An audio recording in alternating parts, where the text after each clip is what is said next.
Welcome back to part 2 of episode 6 of Across the 616, a Marvel Champions the Card Game podcast. This is the second part of a chat I had with Bob from the Card Text regarding Wave 2 of the Marvel Champions card game. Thanks very much for tuning in once again, and I hope you enjoy. Ant-Man is the next one up, and I've been exploring Ant-Man recently, and we'll be touching on that in a future episode. But we've seen the introduction of flip cards. Three stage cards, three form cards, oversized cards. How did you go getting it protected and sleeved? I actually just sleeved the foldable card, and then I made laminated copies of the large and smaller version. Well, the giant and tiny version, and I made one really big and then one really small because I thought that would be fun. Yeah, that's really cool. I wish I was a bit more crafty and a bit passionate about kind of having a really, really good looking play experience. I'm a bit more scrappy when it comes to those kind of things. But that does sound like a lot of fun, having a little half size Ant-Man. Even if you actually what could be fun is printing up a copy of the Ant-Man tiny form that's actually half the size of a regular Marvel Champions card. So rather than being a normal size Marvel Champion cards, it's half the size of that again. So you've got the full big one, and then you've got a one that's like extra small. I think that'd be pretty funky. And Ant-Man really is doing a great job design-wise of capturing his spirit. The fact that he's got the ability to change between the two hero forms, and there's cards that help do that for you as well, like resize, really does me. And this is going to sound weird, but I don't know if you've played the game Injustice 2. It's a DC beat 'em up, fighting game rather, that is basically Mortal Kombat, except it's DC characters. There's one character called the Atom that has the ability to shrink down, and part of his fighting style is him during combos and stuff, he'll shrink down and then basically collect his opponent with his body as he resizes up at incredible speed. And it does feel like how a human with the power to change size would actually approach combat. And this Ant-Man card, the Ant-Man hero, really does feel like that as well. The fact that he's flipping around and changing sizes to be able to combat villains well. And I kind of, because we got Ant-Man and then Wasp was actually released super duper early by some online vendors, I think I kind of moved on to Wasp prior to really getting to fall in love with Ant-Man. And revisiting it now, and really he's been one of my more fun heroes to play, despite not being an obsessed fan of the character. How have you been playing with Ant-Man? Have you found him to be as fun? Were you in the same trap as me, and you've kind of moved on to other characters and left him behind a bit, or? I think I definitely left him behind and moved on to newer characters. But when he came out and when I first started playing him, I think it was the most fun I had playing a character, a hero, since whatever the last one was. But I think that particular design was well done in terms of how fun it was. There's just so much to do. It's a very versatile character. The flipping for bonuses is great. And yeah, I think there's a lot of flavor there with his giant and tiny forms. Yeah, absolutely. And I think realistically speaking, I think it's the first hero where it's been all about the flipping, and we've been heavily incentivized to flip to the point where there aren't too many builds for Ant-Man where you're not wanting to flip quite regularly. The only one I can really think of is like a defending protection deck where you might want to stay in giant form. But even then, because you've got the is it the ant gauntlets, or I can't think of the card name, the ant gauntlets.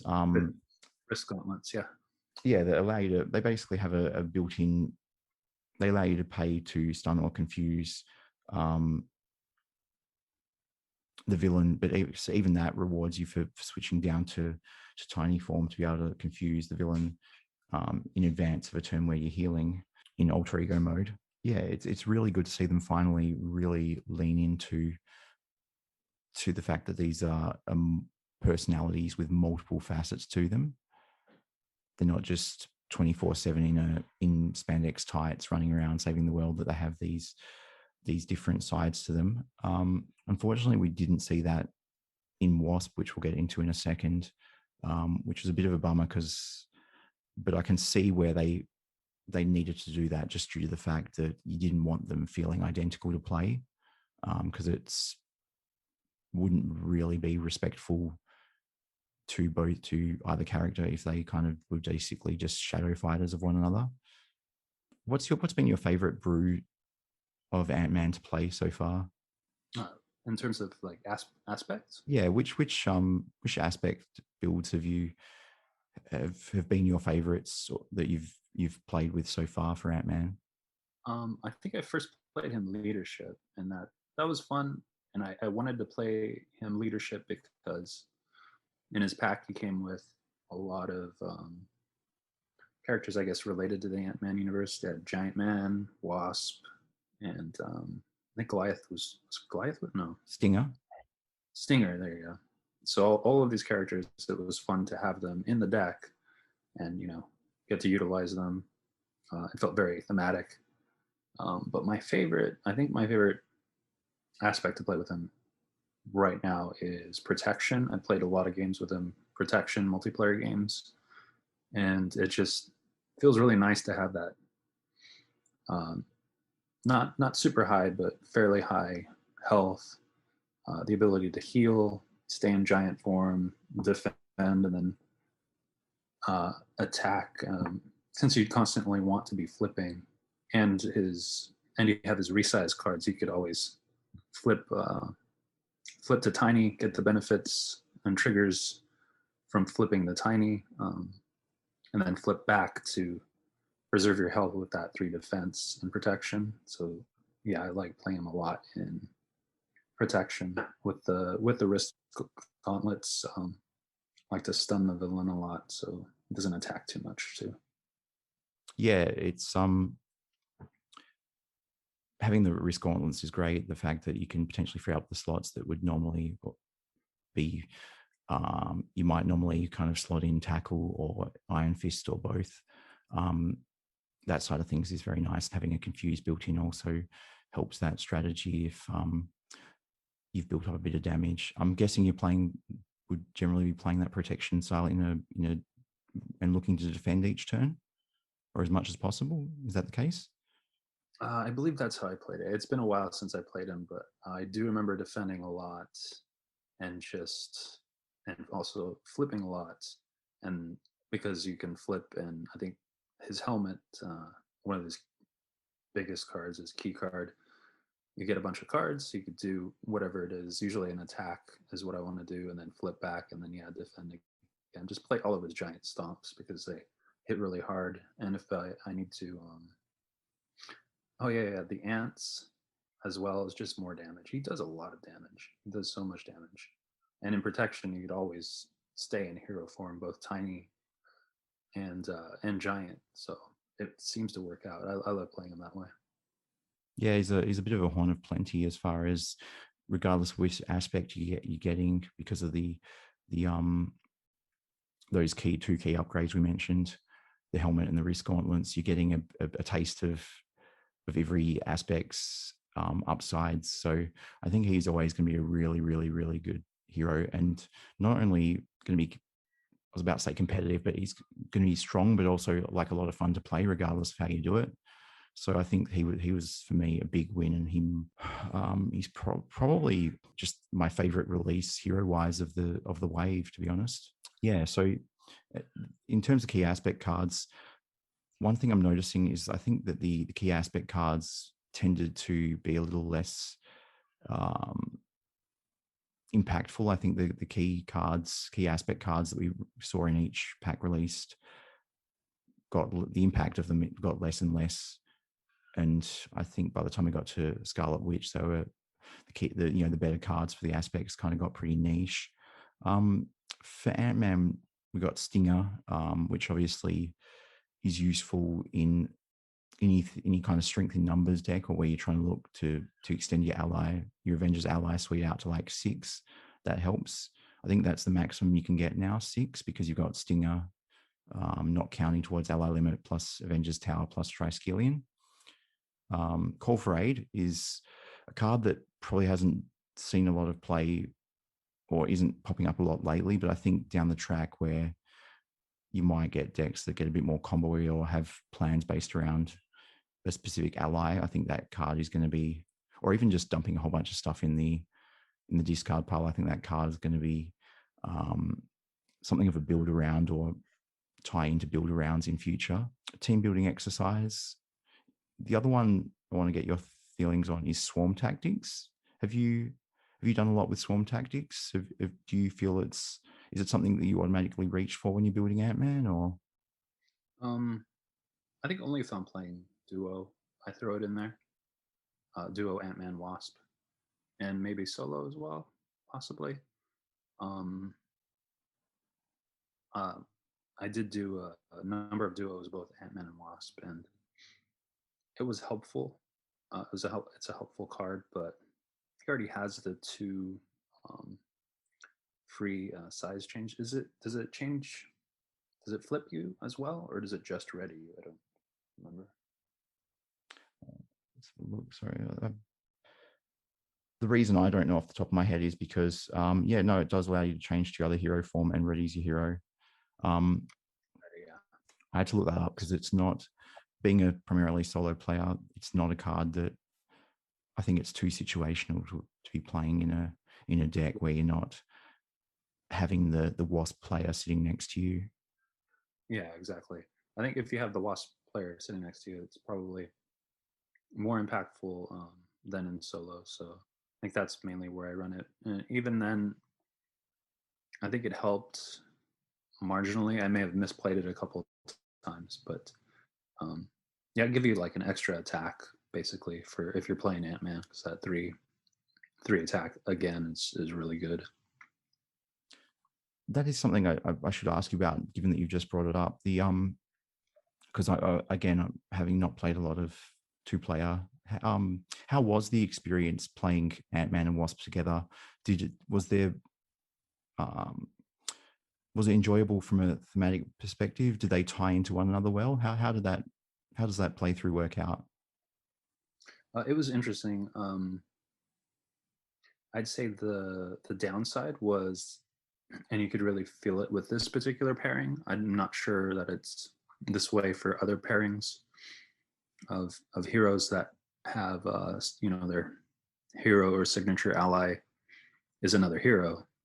But yeah, you could really feel the fact that you could not play your signature ally in both characters for this particular pairing. So that was kind of a downside. But otherwise, Wasp is really good at dealing damage, and Ant-Man is just so versatile that he can kind of shore up whatever weaknesses Wasp has. So it seemed like a good pairing, other than the drawback of not being able to play your allies because of the uniqueness rule. Maybe that's something that could have been done better, or something that the custom content community could sort out. Maybe in future, if they're doing this, include a replacement ally for when you are playing with the other named hero, just so that there's not that feel bad, and you kind of get like another sidekick, rather than having essentially a dead card in each player's deck. And you could basically just switch in for other funsies, or for when you're playing alongside the other hero. That way you've got a replacement, so you're still at 40 cards and you're still feeling good, and you can actually play all your cards, which is generally fun when you can do that. So moving on next to, of course, the Wasp. I've not hate to start on a negative note, but I have seen a lot of folks in the community Discord lately suggesting that she's probably one of the least fun heroes to play, or in that regard. I have definitely seen those kind of talks. Unfortunately, did myself a disservice by kind of engaging in those conversations, because people pointed out the fact that um, she should be a bit better in one regard when she is small, because her tiny form's a little bit underwhelming compared to her giant form, and she's traditionally known as a shrinker. The whole thing is that she shrinks to the size of a wasp, and that's traditionally been her forte. So that technically should have been where the strength, or the stronger side of her, should have been focused. How did you feel about Wasp's design from a thematic perspective overall? Thematic as in how it relates to her actual character from a Yeah, thought. yeah. Did it feel like you were playing with a female Ant-Man, or do you feel like you were playing with Nadia Van Dyne, the Wasp? I can't say it felt like exactly like Ant-Man, because Ant-Man wants to flip so much, but I don't know the character she's based on very well, so I couldn't really make an informed comment on that. But it definitely feels different from Ant-Man. And I will say that I think one of the um, issues people had with her was one side felt more powerful than the other, right? Yeah, if you have a look at the card itself, the actual Wasp form is 1 thwart, 1 attack, and 2 defense, and gets you a point of damage if you defeat a minion or side scheme. And sorry, I say you as in after Wasp or an event that she plays specifically defeats a minion, you get to deal a point of damage to the villain. Whereas her giant side is 2 thwart, so it thwarts better for some reason. 2 attack and 3 defense. The plus side of her giant form is the fact that she can split the damage and split the thwart that she does with her basic power between multiple targets. So if you've got like 1 threat in the main scheme and 1 threat remaining on a side scheme, you can thwart and remove both of them. Or you can use it to be able to deal the last point of damage to a minion and then deal 1 to the villain. The problem is that they designed her with a 5 hand size on both her tiny form and hero form, giant form. So unlike Ant-Man, where you get probably the better side as far as stats wise with the giant form, you are punished by having to take 1 less card at your refresh phase. I think that's where they would have helped Wasp if they'd had her thwart on her hero side, on her tiny form, be something like 3, and maybe put her at 1 defense. She has 2 defense in tiny form, which doesn't really make as much sense, if you know what I mean, because she's going to be very, very small.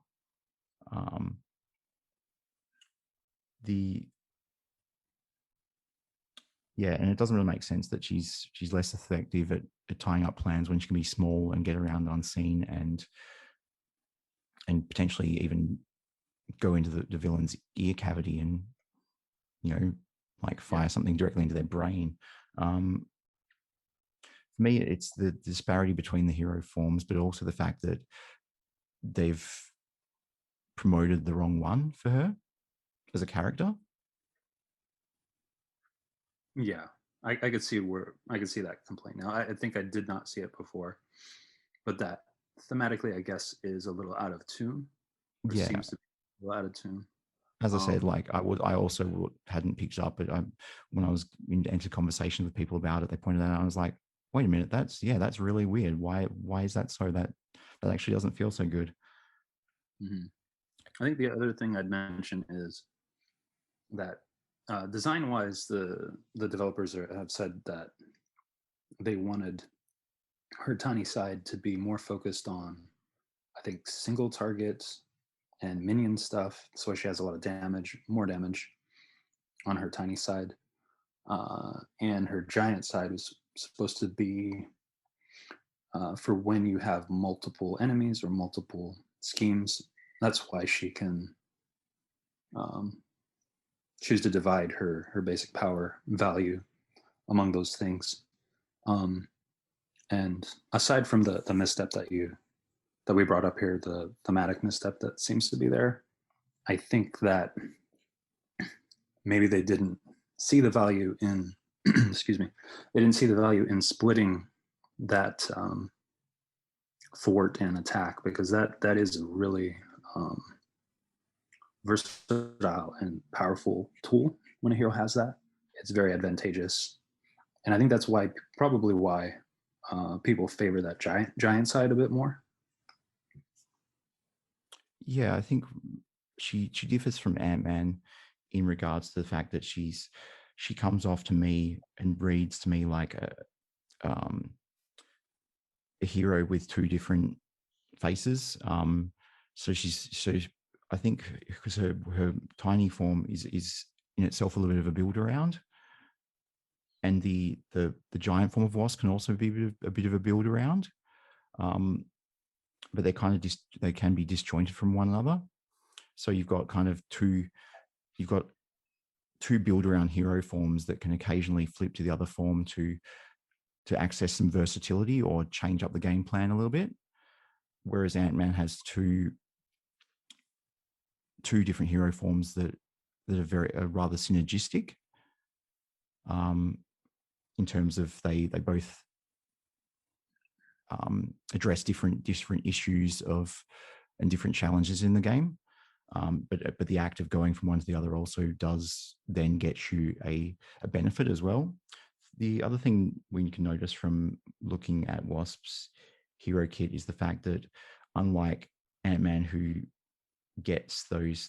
usually gets those buffs more from the act of going from one hero form to the other, Wasp essentially accesses a different side of her hero kit and also gets some passive buffs by being in one or the other. Her two upgrades, the Wasp's helmet and the Red Room training, basically give you passive buffs while you're in the specific form. So you get an increase to your thwart in giant form with Wasp's helmet, and a buff, a +1 attack to your tiny hero form while you've got Wasp's helmet. And Red Room gets you retaliate 1 while you're giant, and gets your attacks gain piercing while you're in tiny hero form. So yeah, the I guess the issue with the fact that you've got these two forms that are almost build arounds, and the fact that you've got some of her kit that really only ties well into it if it's in the opposite form, or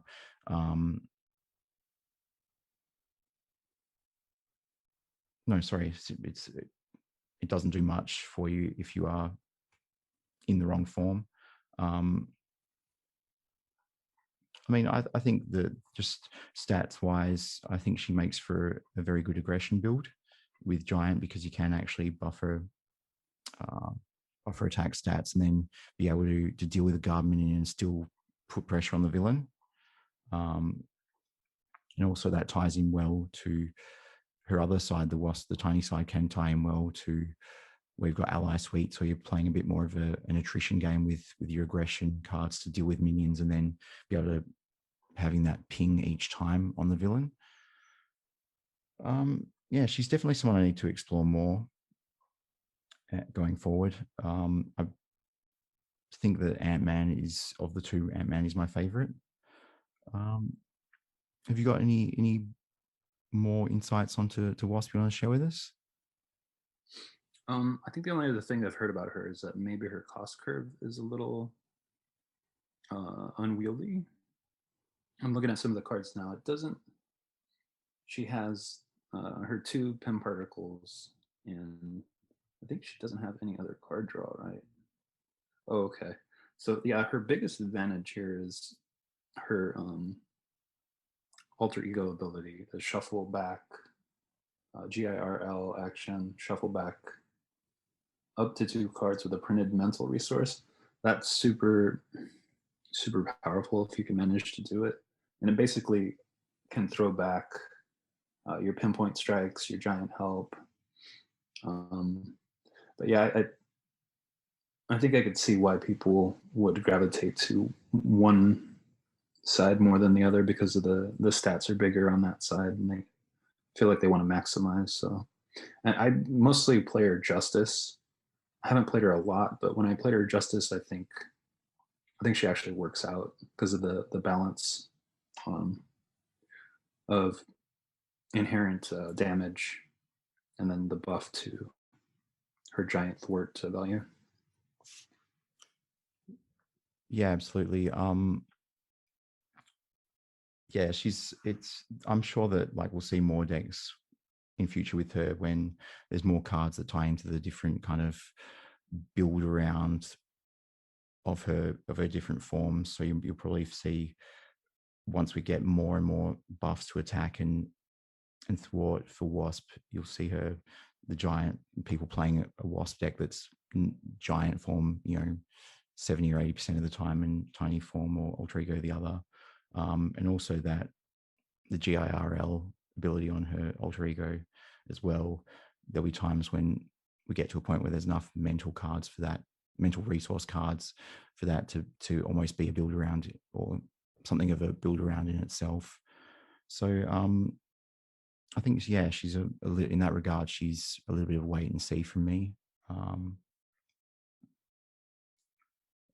But yeah, I probably need more experimentation, especially trying to see whether it's feasible to properly build a deck where she's sitting in tiny form and you kind of just dealing with what the villain's throwing out and getting those extra pings, and see whether you can play an aggression attrition deck, which almost sounds contradictory.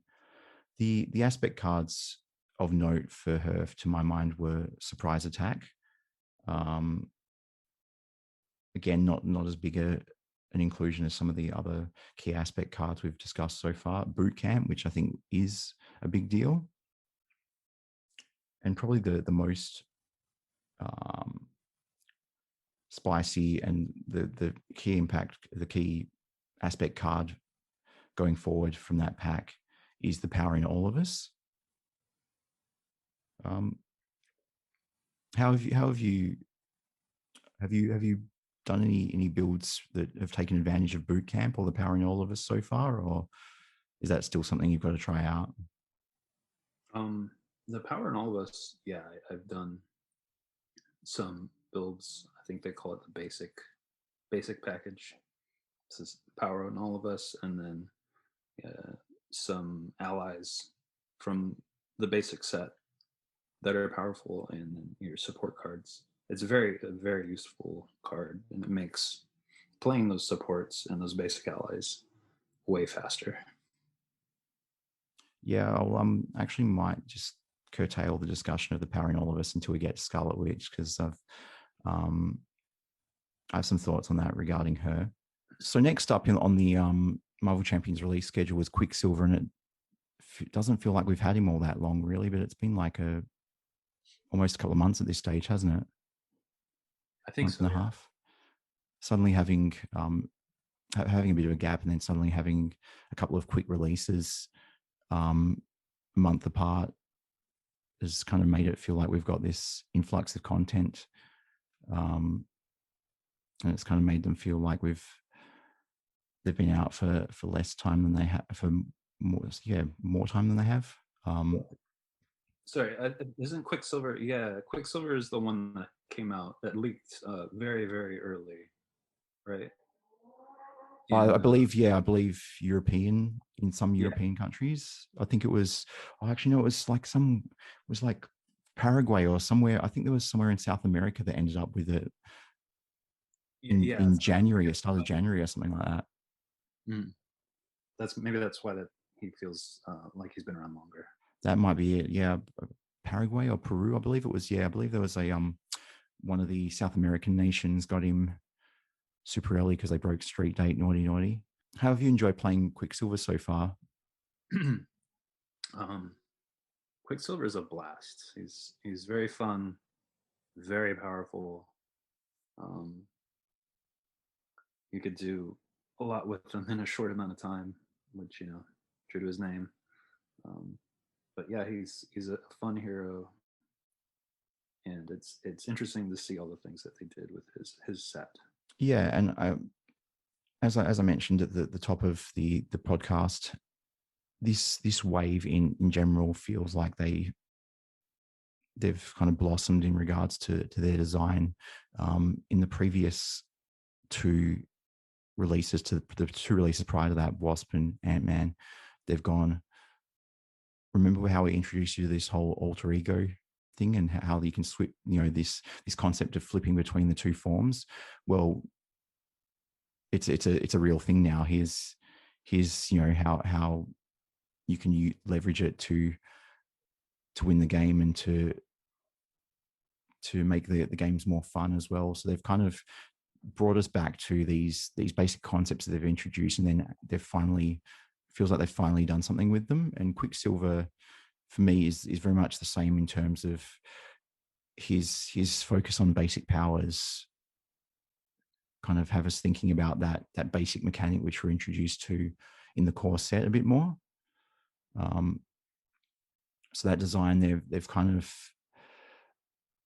this wave has felt like they've gotten the heroes that are meant to play a certain way out of the way, and they've now come to ones where they can really find a sweet spot for the mechanics that they've created to begin with. And the fact that Quicksilver is always going to be defending is great, because I'm sure that there would be some players that previously wouldn't have maybe built protection decks and wouldn't have done a lot of defending and seen that basic power in action. So what's your favorite aspect combination for Quicksilver? How have you found him as far as the different aspect combinations go? Do you have a particular favorite? I don't know if I have a particular favorite for Quicksilver. If I played him in, I think I always try and play new heroes Justice and see what the Justice build is like. I couldn't really narrow down a build for him in Justice, so I think he probably favors aggro a bit more. But I don't play him often in aggro. But when I did play him in Justice, he seemed still pretty good. I mean, because he's so powerful. So mainly Justice for me, I'd say. Yeah, I haven't actually gotten around to playing him in Justice yet. I he was in Protection to begin with. Yeah, I've played him in Protection, and that's a lot of fun as well. The other one I want to give a try is building him in Aggression with like Yarnborn, being able to spam the Yarnborn triggers, because he gets the two attacks. Yeah, I feel like that build could be really good. Yeah, it's definitely really good with the Yarnbjorn, because Yarnbjorn requires a physical resource, spend a physical resource, I believe, after you defeat or attack. Yeah, it's after you attack, you can trigger Yarnborn with a physical resource. Yeah, so that's really good, because he has his physical generator friction resistance. Yep. And that readies after he readies, and his natural hero ability, super speed, readies him after he uses any basic power. So you get basically a free attack or a free thwart, and you always get that free defense, like you were saying. Yeah, if you're not doing anything else with friction resistance, you get 2 free Yarnborn activations, which is 4 damage extra a turn, which can pile up pretty quickly. Yeah, and because he has the 4 always be running, you could just wait until you burn out however many always be runnings you want to play, and then ready him with his innate ability, attack again, and then spend on Yarnbjorn again, after you do all those other attacks with always be running, I believe. But That's it's the only kind of bummer about the friction resistance. The tone of your game kind of can vary wildly depending on how quickly you draw into your friction resistance. If you're getting it out first turn, you feel pretty good about things. If you're not seeing it until the last hand in the thingo, you're not feeling as good about how the game's going to go, especially if you have to make an action on that turn and can't actually afford to pay for it that turn. You're getting it and having to pitch it as a resource.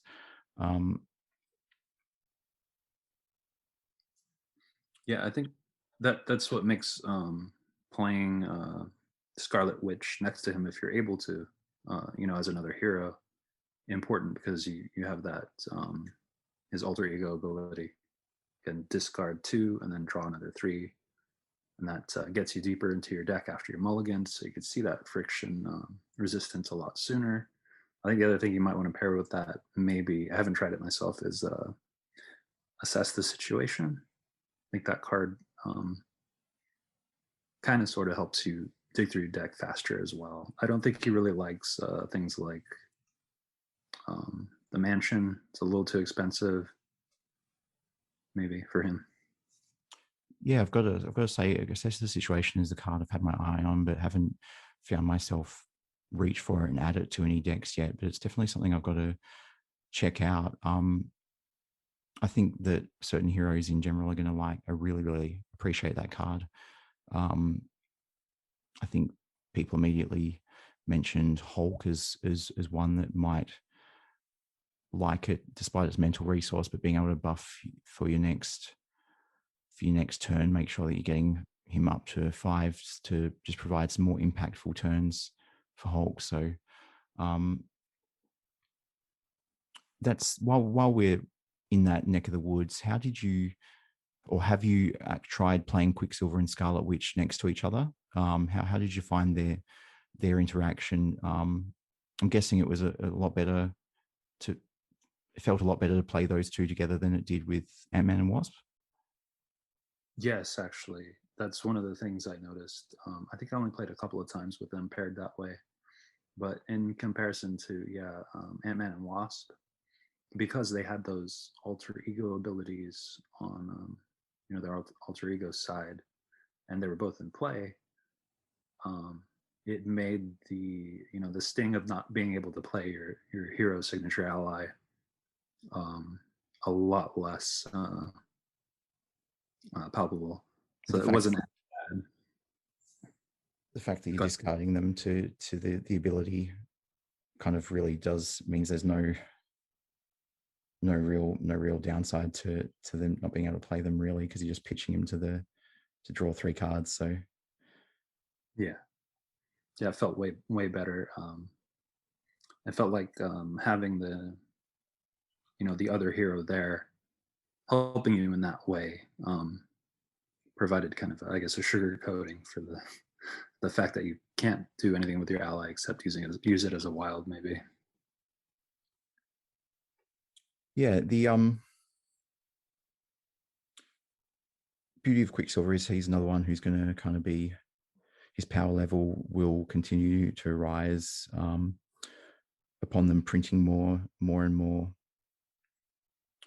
boosts to the basic powers. And I don't think we're going to be done with them buffing basic powers such as your thwart and your attack and defense. I think we'll see more cards like that do it in a different way in the future. So he's going to be one to revisit a bit later on. And I do need to pop my 2-handed solo cherry and team him up with Scarlet Witch, because I do feel like him being able to kind of dive more to get friction resistance and be able to find his attack and thwart and defense upgrades quicker is going to help the character sing a lot more, basically. So moving on to the key aspect cards. To be honest, not a lot stood out in this pack for me as far as the supplementary aspect cards. There was Never Back Down, which we'll see some play in some protection decks that maybe don't want to defend every turn, but are set up to defend some of the time. For instance, say like Ant-Man. the other one was the team up card, Order and Chaos. How did you find Order and Chaos when you ran Quicksilver and Scarlet Witch together? I think it was one that I didn't include when we ran those two together, but I think by itself it's a really powerful card because it's a cancel. Can't remember. Does it cancel any card or just the when revealed treachery cards? I believe it's anything. I believe it just blanks whatever. Yeah, so it's no, it's a treachery card. Yeah. So it's still pretty powerful, even though it's just a treachery card, because there are really bad treachery cards like Advance, like Shadow of the Past. It only costs 1 and it deals 2 damage. So you cancel and you deal two damage. So after eliminating a counter card, that's pretty good, really good. I'll picture this one. It might be a bit of a curveball, but can you see yourself including in certain aspect builds? Could you see yourself including Order and Chaos, even if you weren't sitting next to a Scarlet Witch player or you're playing solo? Do you think there's going to be situations where it's the situational nature of the card is offset by the fact that it's going to be kind of needed in your builds? Do you see yourself doing it that way, or is it something you're probably not going to be reaching for unless you know Scarlet Witch is next to you?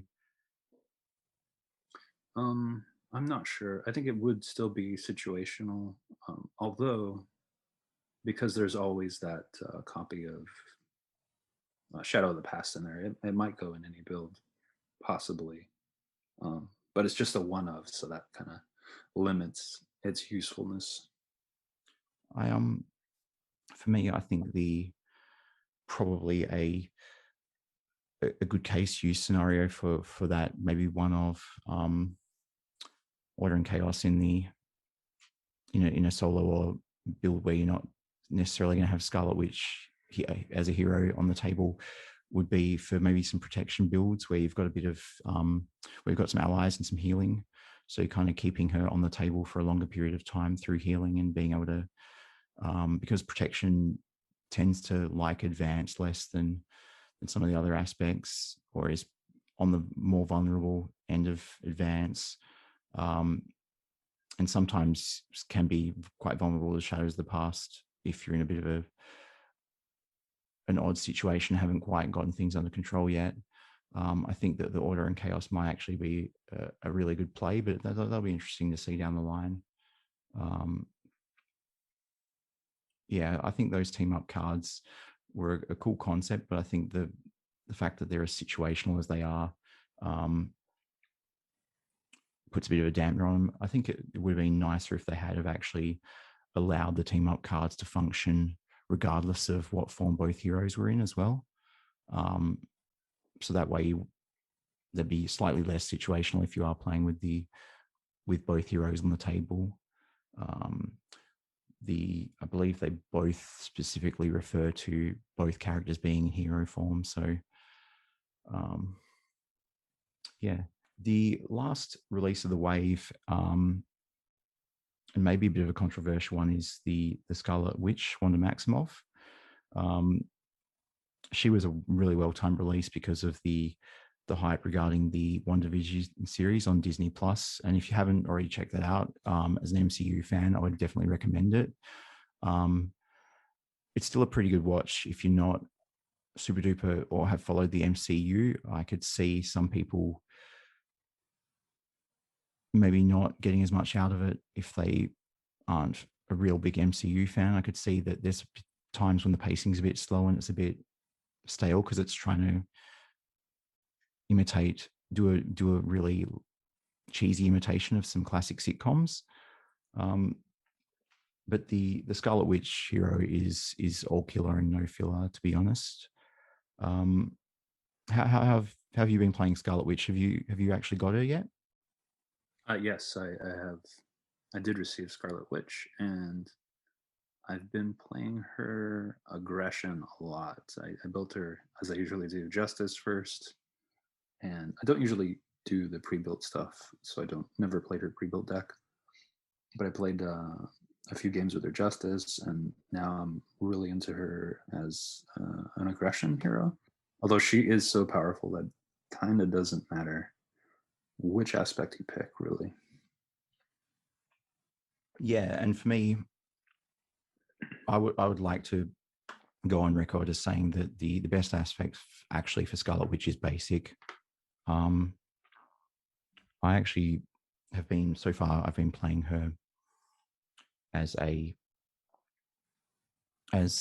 with the power in all of us and the Sorcerer Supreme title, which bumps her hand size in hero form up, and with all your building blocks of the basics, so your Avengers Mansion, your Queen Carrier, Helicarrier, Nick Fury, Mockingbird, leveraging the power in all of us, and running her with basically just my favorite Justice cards, because I think my favorite way to build her is that. But the reason I'm just throwing a few Justice cards is you get Under Surveillance, which is, to my mind, one of the best, if not the best, card in an aspect. Also, Skilled Investigator, being able to dump that on the table for free helps her. And the fact that you can also play counterintelligence and just basically keep the main scheme at bay and keep the threat under control, which helps remove that clock as a win condition for the villain. And her built-in ability on her hero side allows you to mitigate boost icons, which kind of acts as a bit of damage mitigation as well. Is that how you've been playing her, with a lot of focus on the basic, or have you been dealing with? Have you been including more aggression cards? A little bit of both, I guess. But yeah, the basic package is really, really good in her because she has 3 really powerful cards that deal damage that all cost 3. So if you're able to throw in the power of or power in all of us and get those basic support cards down, you could either draw more cards or discount those 3 damage cards, and it puts you a lot closer to your win condition. But I don't think I've really gone like all basic with her. I do throw in, I think it was press the advantage and Spider Girl, because she has 4 other cards that I think have a very, very likely chance of stunning the villain or any other minion you want to stun. Along with Spider Girl, you mix that together and you throw in a couple of press the advantage, and you can take advantage of that cantrip that press the advantage gives you. But yeah, her Hex Bolt card is just absolutely amazing. It does everything you could want it to and more. Yeah, I'm yet to play a Hex Bolt and have it not do at least part of what I wanted, what I needed it to do. It always seems to do at least provide a helpful effect in whether I'm like looking to get a status card somewhere, or whether I'm looking to deal some damage, draw a card, or remove some threat. It always seems to give me at least a little bit of what I want, and sometimes it rewards me with a lot of what I want. So it's and it just occurred to me that I haven't actually, because building it basic, I haven't really had a lot of games where I've actually committed the Scarlet Witch's crest to the board. Like it's not something I prioritize getting out, but just I haven't even played a Hex Bolt and used the that to basically increase or decrease the numbers to screw with the Hex Bolt. So that's another aspect of that character I haven't even had the pleasure of getting to see in effect yet. Yeah, once you get it on the table and you're able to do that, and you have 2 different ways to manipulate the number of boosts on whatever cards that come out for whatever effect that want to count them, and you'll feel a lot more like like a witch, manipulating things in your favor. The overwhelming response from the community is that she's another one that feels very, very powerful. Me personally, I don't mind that because I think it's relevant flavorfully to the Marvel universe to have beings of different power levels operating in different planes. And I think that for her and Doctor Strange, they should feel powerful because what they do as characters in the Marvel universe is inherently powerful. They should feel obscenely powerful compared to someone like what Black Widow or Hawkeye are doing, who are essentially mere mortals. Um, and again, if you find ones that are inherently feel a bit more strong when you're playing them, you kind of either ramp up the difficulty from the scenario side of things or just put them in the box for a little while. Um, how have you found the power level of Scarlet Witch when you're playing her? Does she feel like she's been overtuned by the developers?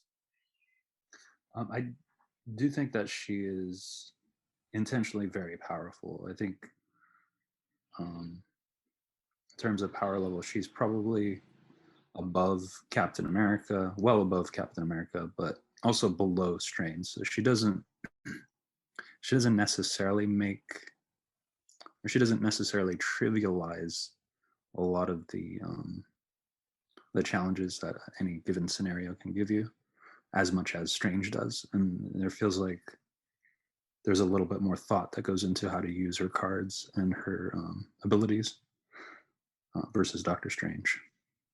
Yeah, she does definitely feel a lot like where Doctor Strange should have ended up in terms of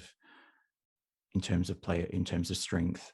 Feels like her that kind of area, or maybe just slightly above even, is probably where you'd want Doctor Strange. The numbers on Doctor Strange could be adjusted so that you could, with his current kit, you could make Doctor Strange kind of come in at more the Scarlet Witch's power level rather than the over the top power level that he currently is at. So I really love this one. I love this.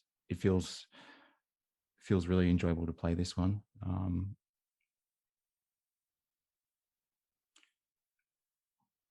Yeah. Have any other thoughts on the design mechanic involving the manipulating the boost icons, the kind of almost gambling Um, with the boost icons, I guess you'd call it? yeah, I think it feels less like gambling once you do use her two abilities, the crest and her, I think it's chaos control. Um, Yeah. and I from talking to people within the community, there's two different ways that people kind of resolve her ability. Some people do it like one at a time. You know, one card, you look at the number, you do the effect, or you can manipulate it with your abilities, or they do all three, and then they look at all three and they kind of decide what they want to do. And the one in which you do all three is way more powerful, and that feels like you have way more control, and there's a little bit more strategy there. um, Whereas the other version where you do it one at a time, that to me feels a little bit more like gambling. But it feels that the way you've just like that is how I've been doing it, and that feels like how the character should be. It should be, you shouldn't be kind of going, oh, well, this number is less than this number. Do you mean it shouldn't be a case of manipulating it? It should really, I think, from a thematic point of view, the fact that she's like, well, what if I just make this just change to reality? What if reality is this now? And then you get the monkey paw effect where it's actually ends up being worse for her. It feels a bit more in line with the Scarlet Witch as a character historically as well. So Yeah, I'm not a fan of the like oh, let's have a look at all three kind of approach, and I don't think that's how that mechanic was intended to play out by the designers. yeah. Hopefully they let know what their intent was, because I think there is uh, a fair amount of power change when you do it one way versus the other. But I will say that Hexbolt, by itself as a card probably has way too many options on it. It has like 4 options, right? Almost 5. You can deal damage, remove threat. Um, Gosh, what's the other one? Draw a card, very powerful, or stun. That's 4 Oh, it's options. place a status card on a character, so you can have fun Okay. with that. The fact being able to choose like that is obviously just 10 times better than just getting a Yeah, stun, or the it being able to choose is huge. probably Even sorry, it probably would have been just as powerful if they just did, draw a card and then do one other thing. But having all 4 of those options is really versatile, therefore really powerful. if I'm playing at nighttime and I'm a little bit mentally fatigued, I kind of have to like lay the encounter cards out and put the hexpole next to it, and then kind of go and then tick them off like a checklist and go, oh, okay, well, this one's got one thing. What does that do? Check back with the card, check back with hexbolt, remove 2 threat from a scheme. Cool. Put that one in the discard pile, then go through the next one. And that's the point usually where I can tell I'm, ready for bed or pretty close to it, when I'm having to like break down my hex bolts to reference what's actually going on, what the ending result is. But yeah, I love that it's possibly too powerful, and it's possibly too much text on the card, but I love the fact that it always gives you a little bit of what you want, but not always exactly what you want. The other thing I love about Scarlet Witch that I want to touch on quickly before we kind of look at her aspect cards and wrap it up is the fact that and you might be able to help me in picking any other characters that have this built into them, but Scarlet Witch is actually, because of a chaos control ability and the crest, she actually kind of rewards players who have experienced a lot more scenarios and have playing experience by providing those players with a better odds as far as the gambling aspect goes. Because if you have a good memory regarding the boost icon counts and what the best and worst case scenarios are, that becomes a little bit more usable. So she essentially rewards player experience and player skill in that regard, and having that knowledge about what could come out of the encounter deck. Can you think of any other heroes that kind of have a built-in reward for a skill level or for knowing the game? A built-in reward for having a higher skill level? Yeah, for being a more skilled or more experienced player. I don't think there really are any, are there, apart from maybe Miss Marvel's Teen Spirit, Smells Like Yeah, Teen Spirit ability, the fact that you kind of have an idea at any stage how many like cards you're likely to mill before she hits her, and you're likely to be able to remember what's left in regards to her. So the memorization, you kind of rewarded for that memorization as well, I guess, is another example. yeah, I'd agree with you said Miss Marvel. I think Miss Marvel is a hero I wish they would return to her design principles, because I think she has probably the most unique design out of all the heroes, and does require a fairly good amount of skill, particularly with the handcrafting card, her support card, Amir Khan, which I think places cards at the bottom of your deck from your discard pile. That type of thing, I think, requires skill, along with choosing which attacks and thwarts you want to throw in your deck to maximize those. And yes, the Teen Spirit to get out hopefully Amir Khan or her other persona that's kind of a helicarrier. I think she requires a lot of skill, but yeah, the crafting of deck via the her father, Amir Khan, I think it is, but also you can use Bruno Corelli to put 3 cards there and essentially craft a turn as well. So she's another one with a high skill ceiling and those kind of built-in rewards for that. And just to anyone listening, if you are looking to improve your gameplay in Marvel Champions, getting an idea or kind of getting familiar with the scenarios and the different modular sets and what the average boost icon appearance is a subtle little way to improve, because you can kind of plan around likely outcomes as far as, am I going to survive this turn? Am I going to survive this turn if advance comes up? Am I going to survive if the villain attacks a second time? How much HP am I likely taking in this turn? That's just a quick little play tip. So key aspect cards for her. Again, I think, as I said earlier, the quality of key aspect cards seems like it's gotten lower as for each pack we've gotten into this second wave. However, Wiccan is going to become a staple, and I think Justice needed more allies, and it's good to see them, rather than just going, oh, here's someone who's going to attack pretty well, or here's Thwarty Man McGee. They've actually created an ally that's not only ties well into his family lineage thematically, but also provides a bit of a different mechanic and approaches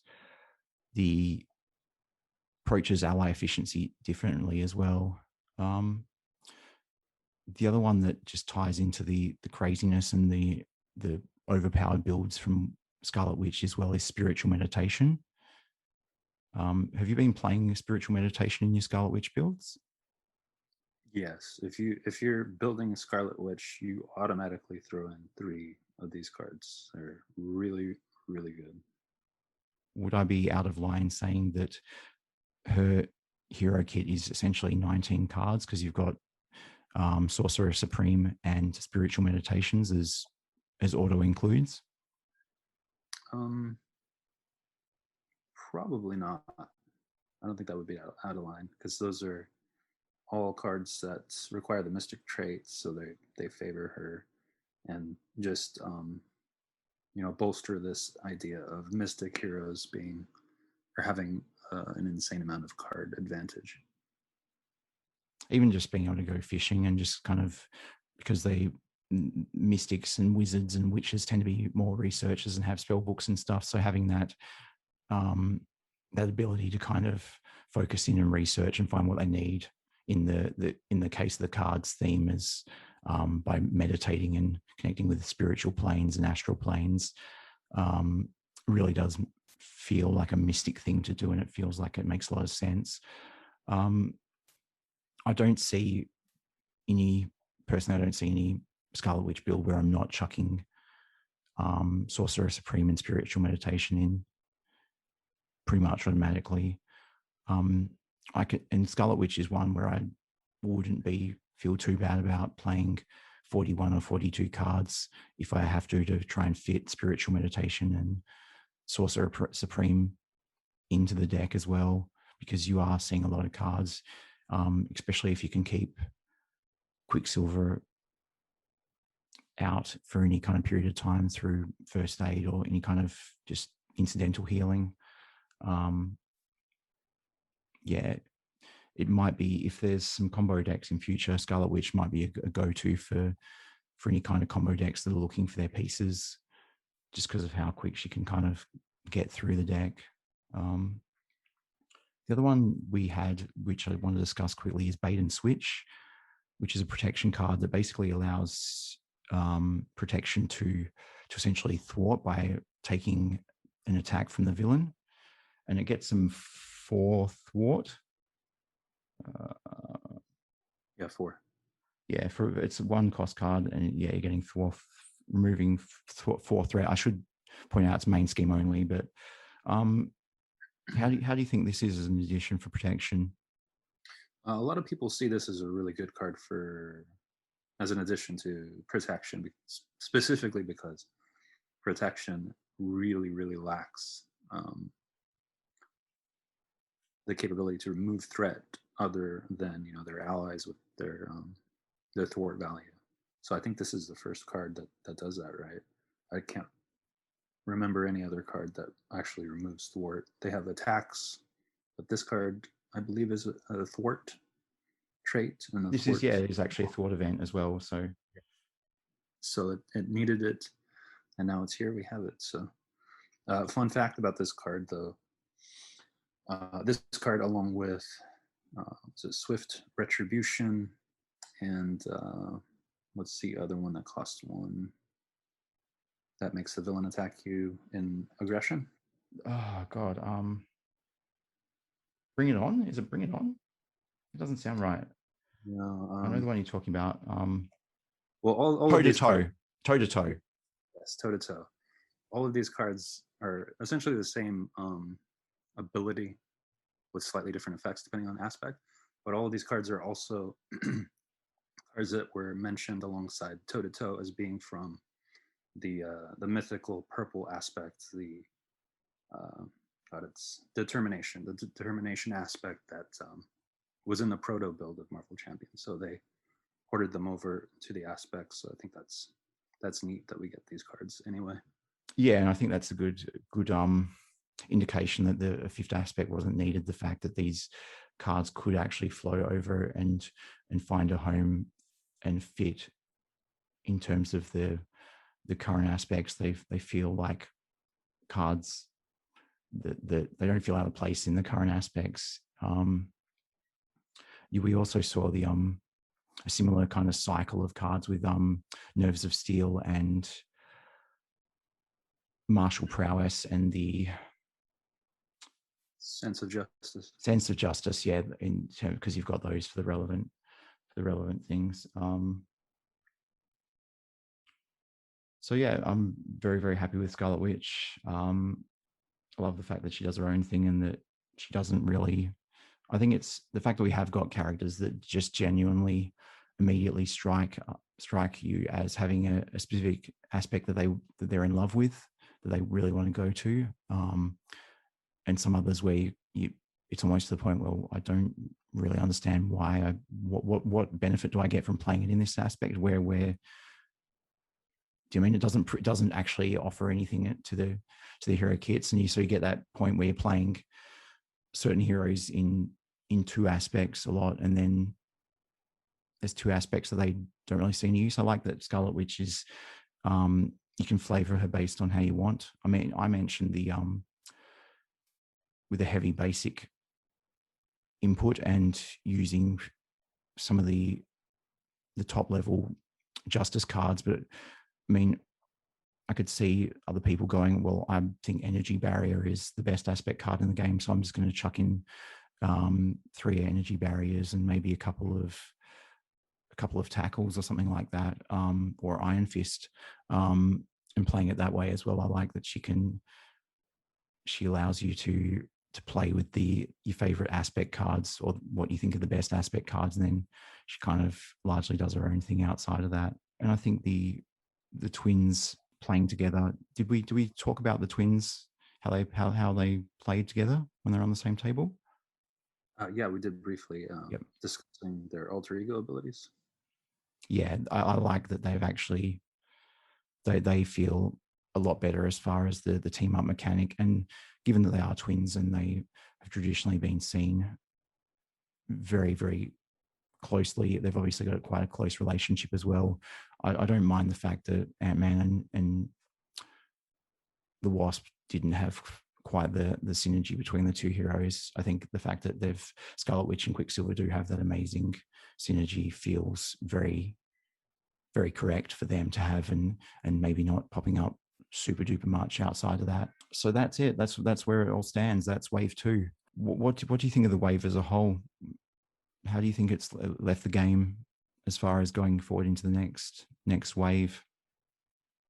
As far as going forward in the next wave, I personally hope we don't see another Avenger for a while.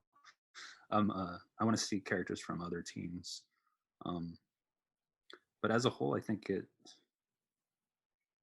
really showed some of the things that they're not afraid to do, and I like that. It gave us a new flavor for a mystic hero, and yeah, I think it's going to be nice leaving the Avengers for now and going into the territory of another team, and hopefully we'll get another champion as well. There was a bit of a hint that I'm not sure we actually discussed. I might have left it out of the key aspect cards, but there's a bit of a hint towards the game moving away a little bit from Avengers for at least a little while in team building exercise, which means that we already have an engine for those other teams, like the champions, defenders, the X-Men once we see them, the Inhumans, etc. So yeah, that card is going to be one that I think will hopefully be seeing a lot of use and a lot of love during the Galaxy's Most Wanted cycle. I 100% agree that I would be happy not to see another Avenger hero for a good year. Also, I wouldn't mind a couple more decent Avengers allies in leadership, so you can actually build the Avengers team up Super Friends deck. I think it's just a little bit short. It's maybe short a couple of decent allies, a couple of decent leadership allies for that build of leadership to be as fun or as effective as it should be. And I know that's asking a lot because leadership already has like 4 viable builds and one of them's lagging behind a little bit, and then asking for a couple of allies, because I'm not happy with that. It's a bit feels a bit first world problem. But yeah, that's the Avengers heroes. I'm a bit burnt out on them, and I'm sure we're not the only ones. So what, we'll just quickly wrap it up with some pros and cons before we kind of look at the final rating. What do you think this wave didn't do so well? What are your lowlights? What are the parts that you wish could have been done better? I'd say there was some, like the resource generators. We saw Hawkeye had the 2. I think the resource generator being an of 2, and cards like somebody's apartment, were cards that we probably don't want to see again because they're not as interesting. They might be kind of bread and butter cards, but I think that's something to probably leave out of future designs if possible. They do kind of feel a little bit like free parking as far as design goes. It's like, well, we need to put in a 14th and 15th card. What we do, there's their put in their living space, can do that, and put in their a basic resource generator. I'd like to see them, if they do print those style of cards, I'd like to see a bit of a change mechanically in how they produce that resource, or how they do that searching. Maybe they trigger off of a certain thing, kind of like a card which we did have a lot of praise for, which was Quicksilver's friction resistance. If they can build them that tie into the mechanics and they have that feel good design wise, I'm more than happy. But yeah, I agree with you 100% that people's apartments can go away, and resource, just generic to resource costing generator resource for this can go away for a while. I will say that a plain resource generator 1 or 2 is probably preferable to, as well as alter ego draw card is probably preferable to other abilities that just straight draw you cards, or cantrips that draw you cards, because those are probably more powerful than they need to be. Absolutely, yeah. Especially with the way Marvel Champions resource system is, and the fact that cards in hand do equate to being able to pay cost and stuff. For me, and I'll get your thoughts on a few of the cons for me. I'll just list them off quickly. The low, I've mentioned the low HP health pools on some of the early villains in the Rise of Red Skull campaign. I mean, it's not really a con, but the length of of Kang is kind of a con, but it's only because it's rich and juicy as a play experience. So, and I think probably my biggest pet peeve of the wave is that they Justice still doesn't have an identity. Justice is still, they're still printing out some rather bland thwart cards. Justice feels like it needs to develop some kind of secondary identity, otherwise it'll just kind of stagnate and become kind of boring to play. I'm not sure if you agree with that. No, I do. I think I did not agree with that probably a month ago, and there was some discussion about what you just said, that the justice cards are feeling a little bit bland, and they only do really one thing. And somebody expressed that in such a way that I couldn't really, argue with it or see the flaw in their support for that argument. So I do feel this way as well now. I think part of it as well is the fact that just thematically thwarting doesn't feel as good. Like if you're attacking a villain or you're defending and dodging a villain's attack and kind of haha you missed me, feels good, and it feels like a superhero thing to do. The thwarting, the point where they're like foiled your plan by alerting the authorities to your whereabouts, or if thwarted by getting one of your deliveries busted at the docks, that just doesn't feel as fun to do. Do you know what I mean? It doesn't feel as good taking threat off of a scheme, whereas like dialing down the tactile experience of dialing down the villain's HP dial, or being able to defend and get benefits of it in protection, or actually just being able to build up your team and play with your teammates in leadership, just feels a lot better. Whereas I think Justice, they need to kind of look to get a secondary identity, maybe even something regarding being able to recur upgrades from the discard pile or something like that. That could be a space to explore. But as it stands, they just keep producing these kind of uninteresting justice cards. Clearly the area was the only one we really, and skilled investigator were the only ones that really, or beat cop, sorry, as well. But 3 out of the entire wave is a bit underwhelming. Yeah. Even then, they still tie into that like idea of thwarting. They just do it a little bit differently. I think there's somebody mentioned this, I think recently.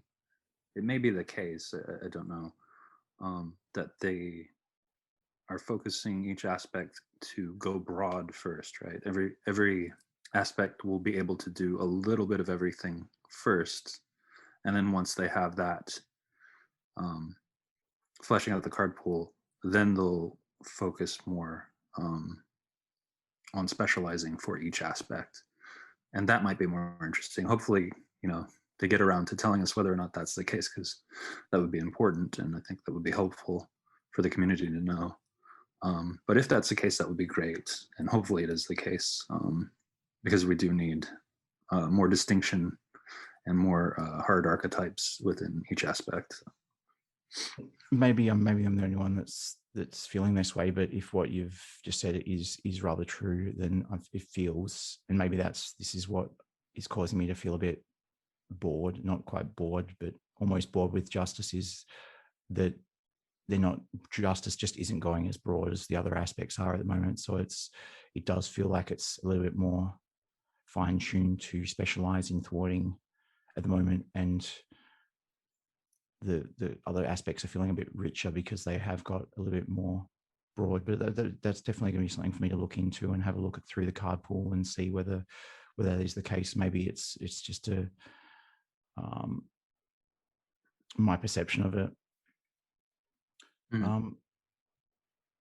Overall, really happy with the Rise of Red Skull release, and Wave 2 itself. I don't know about you, but I haven't picked up a product from this wave where I've ended up disappointed. Like I kind of was to differing degrees with Hulk and Doctor Strange in Wave 1. And I think it's been refreshing having these exciting, interesting, balanced mechanics, given that Wave 1 did finish with that whimper of having Hulk and Doctor Strange back to back. How have you found it? Playthrough? Have you got any highlights of the wave itself you want to point out for us? Highlights. Yeah, I think I liked a lot of the aggression cards that came out because there was a lot more physical cards with physical resource, and lower cost or zero cost cards. Because I'm one of those.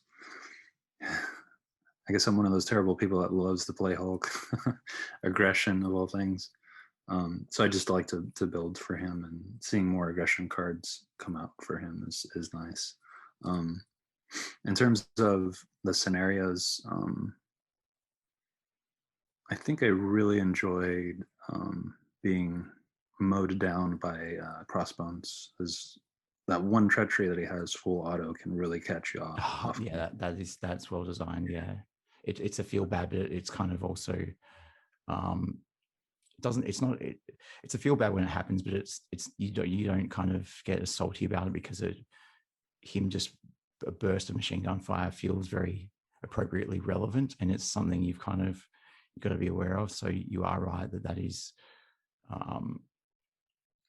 that is actually definitely one of the better ways to lose in this wave. Yeah, that and the Anachronauts modular was great.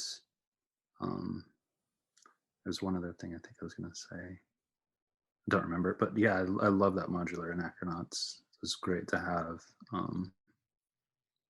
And it was nice to have the experimental weapons be not so restrictive as you had to use it in the Rise of Red Skull. You could, also use it in any other scenario if you'd like.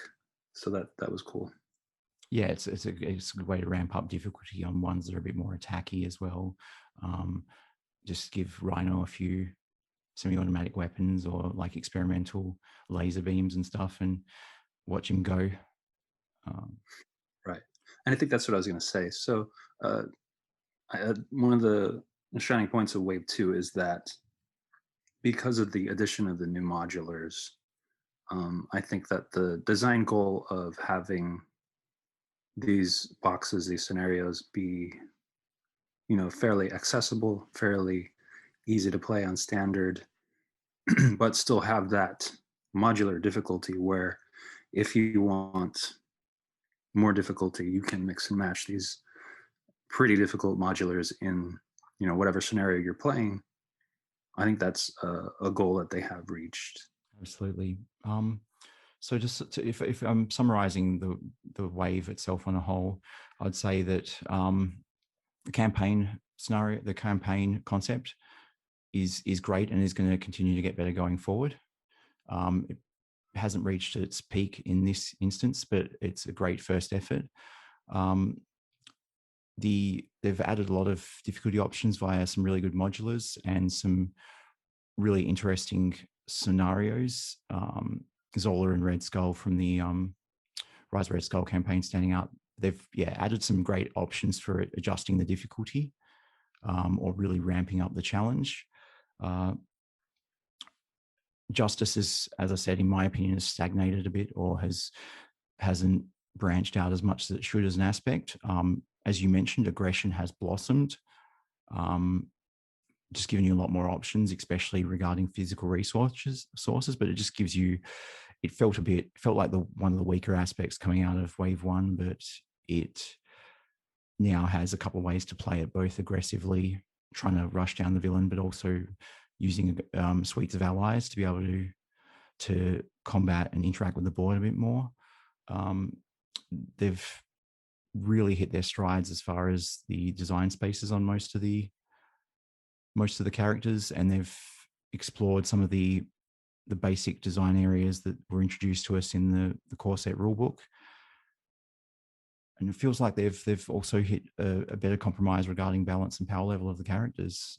So for me personally, assuming you have nothing to add to that list of talking points. I don't think so. I think there's one thing I did want to mention about Justice, if I could. Go for it. I know it does seem like it's kind of stagnating at this point, but and I don't know that this would be the case again, but it looks like we have the 3 beat cops, and then we have the 3 surveillance teams. I know people generally don't like playing surveillance teams, but these 6 cards, along with the 3 events called Foiled, all work for you when you're in Alter Ego. And one of the things one of the designers said was that they had tried to create alter egos with a thwart power so that they could thwart. And for whatever reason, it really didn't work. So it's a possibility that they're actually making some sort of archetype where you could stay in alter ego and then have, you know, your surveillance teams, your beat cops, your basically your whole surveillance crew working for you while you're building up in alter ego form, just thwarting for you.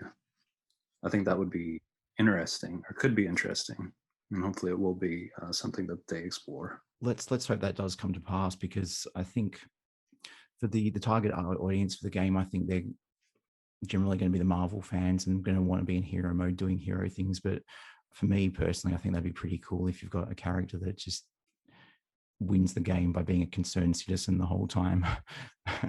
Just ends up kind of calling up the police to investigate things, and, you know, makes requests a personal favor from one of their favorite ally superheroes, and just sits in their civilian clothes the whole time, and just brings the villain's downfall without actually having to go to combat. I think that would be a lot of fun and rather hilarious. So hopefully Justice does actually play more on that, being able to play both sides of the alter ego a bit more, and hopefully leans into that a bit better. And hopefully it does get to the point where we can play alter ego.deck.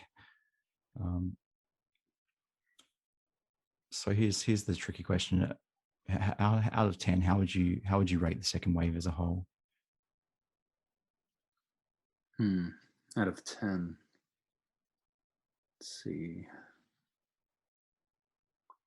Ant-Man was really fun.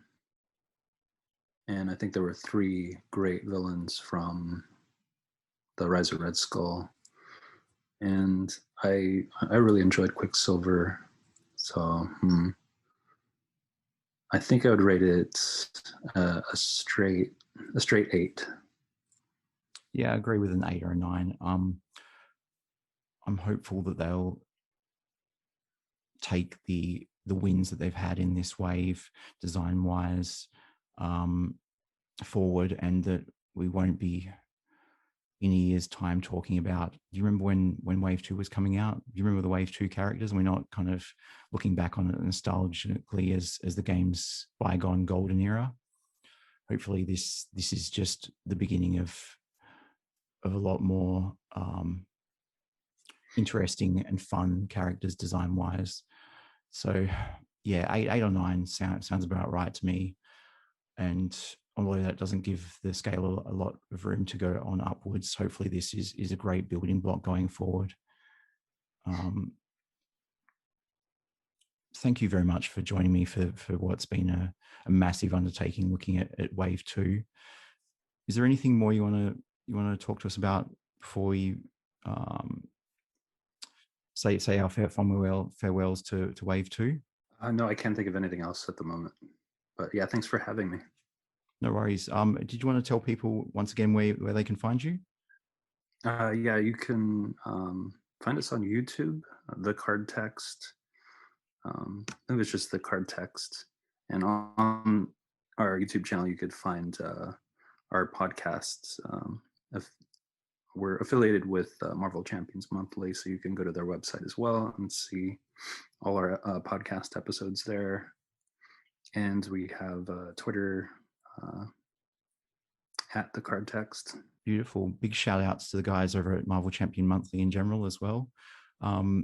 Also, because we touched on these characters quite rather quickly, because we were covering all of the ground rather than some of it, I'll also be posting in the YouTube description some links to some podcasts or videos that better cover each character individually, in case you were still on the fence about buying them or wanted to look into some more dedicated, specific coverage of those heroes.